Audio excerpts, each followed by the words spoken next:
tagumpay. Dati-rati nasa harapan, unti-unti papunta sa likod yan. Dati-rati nangunguna sa pagpupuri, ngayon, kimbot-kimbot na lang. Dati-rati mga minamahal, gustong-gusto dumalo sa banal na gawain.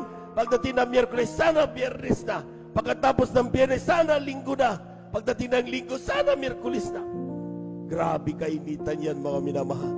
Pero unti-unti, kapag tayo ay inatake at hindi tayo nagbantay, inatake tayo ni Satanas, yung mga kainitan na yan, mawawala. Amen. Palakpakan po natin ang ating mahal na Panginoon. Dati-rati mga minamahal, bawat salita ng Diyos, we are eager to hear every word of God. Pero ngayon, inaantok ka na pagdating sa banal na gawain. Amen? Dati-rati mga minamahal, maski na 4 hours, 3 hours, 5 hours na pagpupuri, hindi mo kinakasawaan, hindi mo binibilangan ang oras ng banal na gawain.